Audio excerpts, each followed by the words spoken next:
Welcome back. Today, you will learn about PIDs, specifically what they are and when do we use them with automation and PLCs. So what is a PID controller? It is an acronym that stands for Proportional Integral Derivative. If you need to keep something constant, like a temperature for example, then this is the way to do it. Essentially, it uses a control loop feedback to ensure the output wanted is what you will get. Simply, you put a setting in the controller and it will keep the output constant based on feedback from some input, typically some kind of sensor. Something you probably encounter every day that is essentially PID control is your cruise control in your vehicle. First, you get to the speed that you want to be going. Then you set your cruise control. The cruise control sends output signals to your throttle to regulate the speed. A speed sensor provides your control loop feedback to tell the cruise if the car should speed up or slow down, or how much more or less throttle to provide. A common standalone type that we use in manufacturing and industry is a temperature controller PID. These controllers are pretty simple to use and set up. Plus, they do a great job at controlling temperatures of a variety of equipment. Let's take a look at how they work. For our example, we will look at a PID controller that controls the temperature of heat tracing on process piping. First, we need to enter a set point, 200 degrees Fahrenheit for our example. Now, the controller will give a signal to the output to start heating up the heat tracing. The control loop feedback is in the form of a thermocouple to read the temperature. For our example, the PID controller can work as an on-off control for the heat tracing. Along with the set point of 200 degrees, we will set the controller at a couple of degrees above and below 200 as well. When the thermocouple reads 202 degrees, it will turn the heat tracing off. When it reads 198, it will turn it back on. This is the simplest form of PID control. We also have the option of setting up a PID controller with a PLC.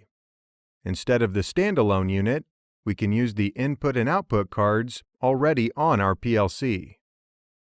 The process variable, or control loop feedback, would be wired to our input card and programmed into the PID. Our output being controlled is wired to our output card. The PID and the PLC can do all of the math and make the decisions based on the variables and set points. No matter which way you decide to set it up, a PID is an excellent choice for an automated process. Let's look back at today's information. A PID controller is a proportional integral derivative controller. It can keep an automated process, like temperature, pressure, or flow, constant for you automatically. PIDs use a control loop feedback or process variable to monitor where the output should be. These usually come in the form of sensors and meters. PIDs come in many different forms, including standalone units and PLC programming. We can use our input and output cards along with programming software to set up a PID. I hope this video really helped you get a grasp of how to use a PID. They are a very handy tool to use. A very simple example of a PID controller would be the regulation of a heating and air conditioning system in a home. Although there is a lot more to the controller than this example, this will give you a basic idea of the purpose of a device like this. Say you have the temperature in your home set to 70 degrees Fahrenheit. The setting would be called the set point, or SP for short. The current reading from the thermostat is 68 degrees. This term is the process variable, or PV. The heating or cooling unit is the control variable, or CV. The control variable may also be referred to as the manipulated variable, or MV. There are different types of control action, and for the temperature control in the house, the controller action is a direct acting device, meaning that the calculations are set point minus process variable. In our house example, we have a set point of 70, and the process variable is 68. For this control, when we subtract the process variable from the set point, we see that we have a value of 2. The result is called the error, or E in our process. In the simplest terms, our house is too cool, and the controller tells the heating unit to turn on. Remember, we're trying to get to 70 degrees. The unit will remain on until the error in our process becomes 0. Now, let's say that someone opens a window in the house, and it's very cold outside. This disruption in the process is called disturbance. The factors in this process control may be how fast do we want the temperature to reach the set point, and what could disturb our process. Clearly, there are many factors that can impact our processes, and adjusting our controller's parameters is how we deal with those factors. Another example of a slightly more complicated controlled process, for understanding purposes, would be you changing lanes while driving. You would be the controller. The lane that you want to be in is your set point. The steering wheel would be your control variable, and your current position on the road would be your process variable. Your eyes are your feedback. You adjust your steering wheel according to many factors, such as the angle of your wheels, possible wind disturbance, the position of other vehicles, that sort of thing. You don't do hundreds of calculations to determine your point of attack. You intuitively, after years of driving, know what you need to do to safely switch lanes. Because you are not blindfolded when you drive, your eyes give feedback to your brain, allowing you to control this process through reference feedback. This control is considered a closed-loop process. But consider a blindfold. You'd have no way of knowing where you are on the road. This type of control would be called open-loop control. Obviously a much more difficult process to control, and on occasion, you may run into this type of control in your career. In an industrial plant, since there are many factors that we need to consider, we need a robust controller that takes our parameters into account and does hundreds of calculations to determine where the process is and where it needs to go. Say we need to control gas flow through a pipe. The set point of gas flow is calculated based on a calculation of some factors.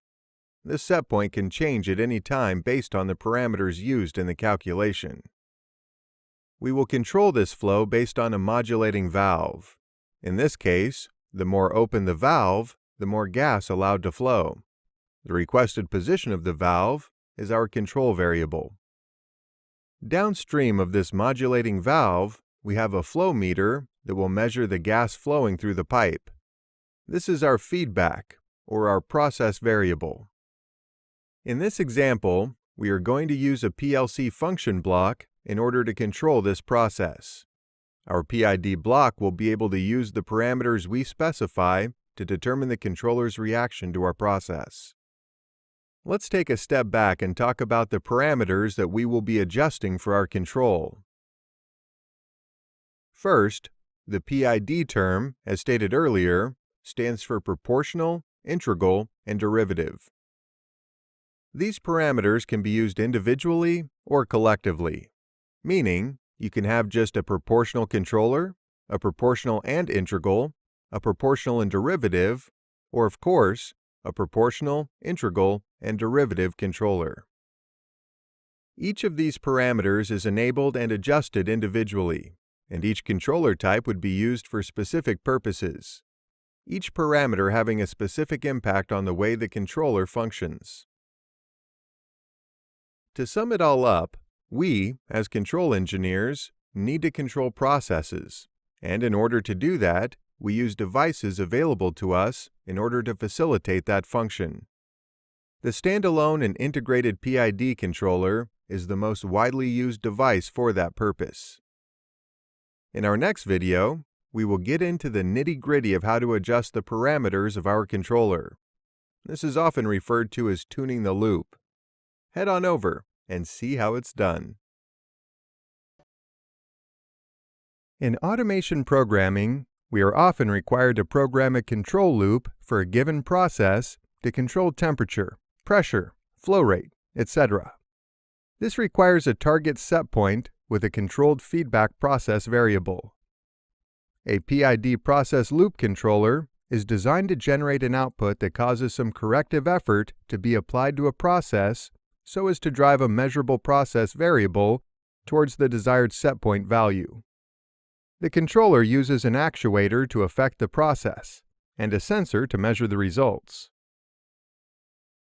Often, automation technicians and programmers are required to become familiar with configuring and tuning a PID loop control instruction, and it can be one of the most overwhelming when it comes to PLC programming topics. In this lesson, we will discuss how a Rockwell Automation Control Logix 5000 PLC using the Enhanced PID Controller Function Block Instruction, PIDE. The PIDE is an Allen Bradley Logix 5000 Process Automation Controller, or PAC, family, Control Logix and Compact Logix function block that improves on the standard PID found in all their controllers. Function block programming uses diagrams with symbols to represent function and input and output connections between functions. While at first, this function block can be quite intimidating, it shares similarities of the standard PID instruction, and you'll only need to turn on parameters required by your control program. In this example, we will basically get you off the ground using the PIDE instruction and the program options essential to get it working. In case you may have forgotten what PID stands for, the P stands for proportional gain, I for integral time, and D for derivative gain. PID and PIDE are used for process control, which includes the automatic control of systems such as temperature, flow rate, pressure, and speed. The cruise control on a car is a good example of this type of control. Basically, you tell the controller how fast you want to go. The set point and the controller samples the actual speed, the process variable, and then the controller calculates an output value, the control variable, and sends that signal to the gas pedal. And just as a PID functional refresher, and using the car cruise control as an example, the P, or proportional, is described as, in the farther you are from the desired speed, the more you press the gas pedal, and on the other hand, the closer you are, the less you press on it. This works well, but when you get at the desired speed, based on this rule, you would let off the gas completely. And the end result is your car slows down and stays a little below the desired speed. Proportional control is the main ingredient of any control, but maybe a little inaccurate. For I, or integral, you wait for a little, and if there's no improvement, you push a little more on the pedal. If you are stuck below the desired speed for a long time without progress, you push the gas pedal a little further. If you still do not make it to the desired speed for some time, you again push the pedal a little further down. Once you get to the desired speed, you leave the pedal where it is. Integral control gives you accuracy, but you have to wait. And for D, or derivative, you react to sudden changes. Let's say a strong wind gust pushes your car. Suddenly your speed surges fast upward toward the desired speed. You become startled, so you release the gas pedal. As the speed surge ends and the speed stabilizes, you will then return the pedal to where it was. Derivative control manages sudden surges and may prevent overshooting your target speed. If you enjoy function block programming, as I do, You will benefit from using this enhanced version instruction over the standard PID instruction for a few reasons. The PIDE instruction offers a built-in auto-tune feature which works reasonably well. The PIDE is programmed using a function block and not available for ladder logic programming. It uses the velocity form of the PID algorithm. This is especially useful for adaptive gains or multi-loop and cascade process control. The PIDE instruction can be switched between program and operator modes and provides full bumpless transfer into and out of cascade mode, and this instruction has more fault handling selections. Now, let's suppose we have a mixing tank where the temperature is to be maintained at a certain set point. The control valve allows a catalyst to be added to the tank to increase the temperature, and the temperature transmitter will send the feedback to the PID. This will represent our process and control loop for programming purposes. Now, to be able to configure this block, I need to open up the properties. To do that, I'll simply double-click on the block. In the General Configuration tab, we will use the default configuration. However, we just need to make sure that for the timing, it is using periodic mode. The control action is set to E, and for the calculate, it is using the proportional parameter, set to E, and the derivative term is set to PV. Next, in the EU's Limits tab, I will set the engineering unit scaling for both CV and PV parameters from 0 to 2500 degrees Fahrenheit, with a set point limit of 500 to 2200 degrees Fahrenheit. The control variable limits will be using the same temperature engineering units. In the Parameters tab, there are several parameters which PIDE function utilizes them, that you may or may not use them. These parameters can be manually turned off or on here. When selected, the parameter will be exposed to allow program connections. Here, there is also a description field for each parameter which gives you more information about them. I'll select the required parameters and deselect the rest.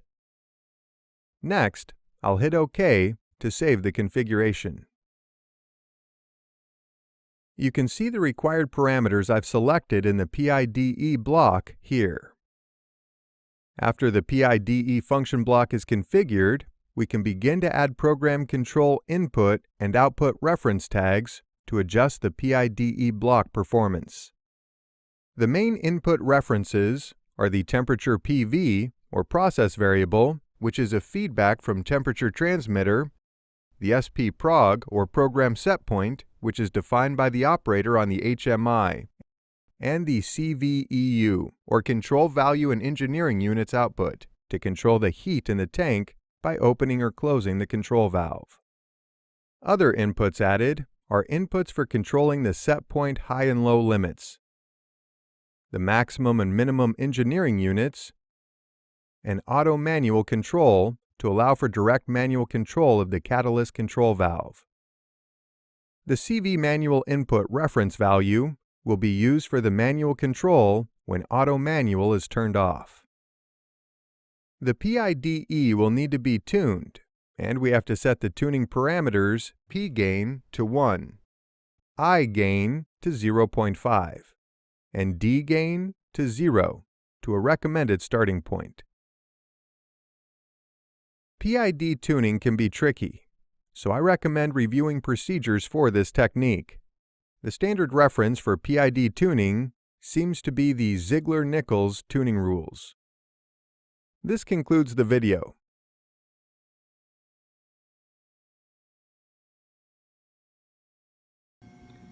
In this video, we're going to do a demonstration of using delta V to control pressure in a vessel. So right over here, I'll just quickly take you over to our Delta V Professional Plus workstation. We have Delta V Operate running currently. This here shows our process. We have air coming into a vessel, a pressure transmitter measuring the pressure within the vessel, the controller here, this is within delta V, calculating controller output and sending it to a valve that is venting the air off, trying to control pressure. Currently the control loop is in manual. You can see here I have the controller faceplate open. I just click, closes it. To open that controller faceplate, we click on the controller here in delta V operate. Still in manual, and here we have a trend. This trend is showing the percent open of the valve, and the blue here is our pressure in the vessel. You can see on this, on the y-axis here we have 0 to 5 psi, and then on the x-axis down here we have 1 minute of time. And each one of these increments is 10 seconds. 1, 2, 3, 4, 5, 6 for 60 seconds. Okay, so just to demonstrate our process here, we're gonna bump our valve open 10%. So I'll click here, change this to 45%, and we'll watch our process respond. You can see here our valve opened 10% and the pressure in the vessel started to drop off. So this here shows a self-regulating process, and it has a fairly quick time constant, probably about a second or two time constant. So about 2 seconds for it to get to 63% of its total change. Okay, so let's change this back to 35, the output of our controller. So our valve goes back to 35% open, and you can see our pressure builds back up to about 1 psi. So we're going to be assuming that our control loop normally operates around 1 psi. So when we do perform our tune on this, we're going to be performing a Ziegler-Nichols closed loop tune. We're going to be tuning it around 1 psi. So let's go have a look at the process over here and find this pressure transmitter PT100, our valve, and our vessel. So I'll walk you guys over. You can see right here is our vessel. This blue line right here is our sensing line. It runs down to our pressure transmitter. We're using a differential pressure transmitter. It has a maximum range of about 6 or 7 psi, so the 0 to 5 psi range works great for this transmitter. We use the heart field valve parameter within delta V to write our range values to the transmitter, the 0 to 5 psi range values, and it is connected back to the delta V control system through these twisted pair wires. You can kind of see it's kind of wiring running everywhere here, but right here, this is our cable going to our analog input on card 1, channel 1, and we have a fuse hooked in series here with our analog input from our transmitter. So this is power sourced out. It goes through the fuse and then runs out to our transmitter and comes back in on this black wire here. This green banana jack plug is for shield, to help drain any interference that could come into play on our analog input loop. Okay, for our valve, so our valve here, this is our valve that's venting the air out of our vessel. You can see we have this 1/2-inch flex hose that's ran back to our vessel and connected right here, down here, and at the top of our vessel, this is where our air supply is coming in. So we have air off of our bench regulated to 5 psi coming into our vessel. Alright, so right now we have our valve open about 35%, just like we'd set up here in our delta V control system, 35% output. Okay, so what we're going to do first is we're going to place our control loop into automatic. I've already biased the controller at 35%. So just to show you how you bias it, so biasing is the value that the controller is going to output when we have 0 error. That means there's no error between our process variable right here and our set point right here. So in our process variable and our set point both are the same value. In this case we want them to be about 1 psi. The biasing is the percentage that's going to be sent to our valve. So in this case, 35%. Because we know that when we have the valve open, 35%, we have 1 psi pressure in the vessel. So this should be already at 35%. Let's verify. So we'll go into our controller settings here and go down. Yes, our biasing is set at 35%. Right now our gain is a value of 1. So what I'm going to go and do is put this control loop into automatic. Because with the closed loop tune, we want to have the control loop in automatic. We bump it, then adjust the proportional gain, and try to get our control loop into sustained oscillation. So right now, we're in automatic. I'm going to bump our loop by changing the set point. I'm going to bump it up to 2 psi. So we'll see if our control loop goes into oscillation. So this trend is going to help us determine that. You can already tell that the oscillations got smaller and smaller and the control loop did not go into sustained oscillation. So that means we need to change our proportional gain. So keep in mind, our controller has to be set up for proportional only. This down here tells us that we're using a P action, proportional action on error, and D action on PV. You cannot select proportional only in delta V. You can only select this setting here to get rid of integral. The D action is not going to be used. We have it turned off. We have the rate setting set to 0. And setting the reset setting to 0, I've had trouble with. It still seems to use reset for some reason when we have our structure set up using the integral setting. So let's bump our gain. Let's try a value of 2. Okay. So I'm going to move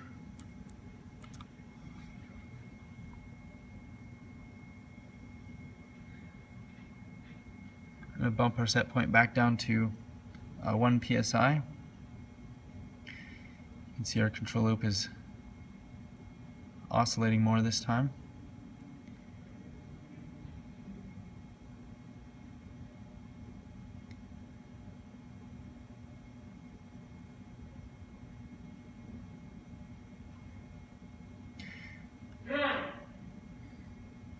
So it appears that we are in sustained oscillation.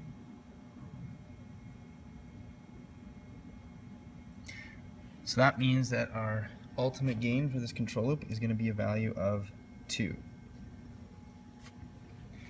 And if we look close here, we have about 1 complete oscillation happening every 5 seconds. So from here to here, that's about 5 seconds of time. So our ultimate gain is 2, and our period of oscillation is about 5 seconds. So looking here on the board, I've recorded those two values already, an ultimate gain of 2 and an ultimate period of 5 seconds.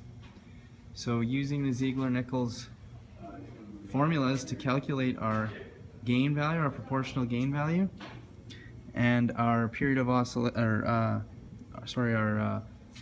reset time, we enter our ultimate gain, multiply it by 0.5. So 2 times 0.45 gives us a value of 0.9.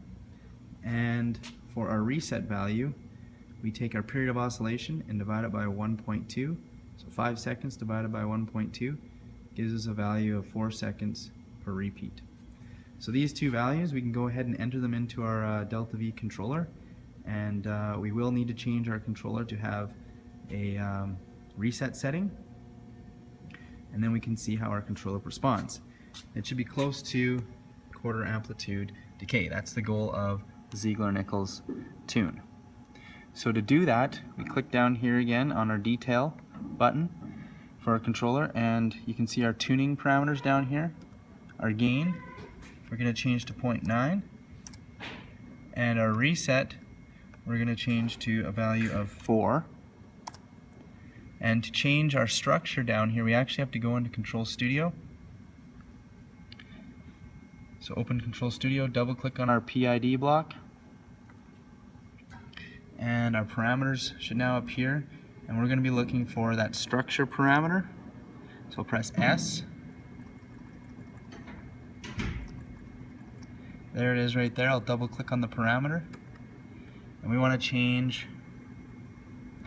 it to a PI action on error and D action on PV. So what this will do now, proportional and integral settings will be used in this controller. Before we were just using P action on error, so there was no integral being used. That's how we were getting our controller into a proportional only controller that's required for the Ziegler-Nichols tune. So select this, click OK, and we'll do a quick download on our control loop. It's asking for an upload and a download, so we'll grab all the settings that we had written to Delta V and Delta V operate, upload those settings, close, yes we want to save, and let's do our download. So we've downloaded these changes. We can go back into Delta V operate, and now you can see down here our structure has been changed to PI action on error and D action on PV. And we've got our values from our Ziegler-Nichols tune already entered, 0.9 and 4. So we'll close this detail window, and now let's try bumping our control loop. Let's go up to 2 psi, click OK, and let's watch our response.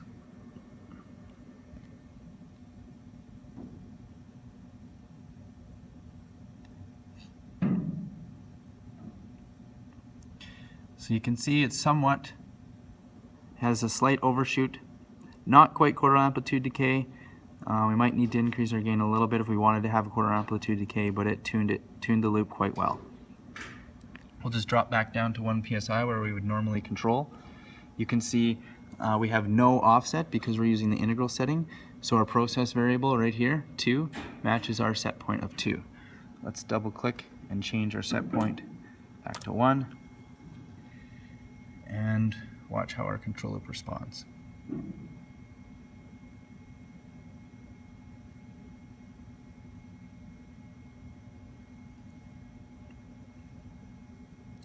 So pretty close to quarter amplitude decay, not quite, but you can see here we're getting really close to 1 psi again. So there, a completed Ziegler-Nichols closed loop tune using Delta V on a pressure control loop.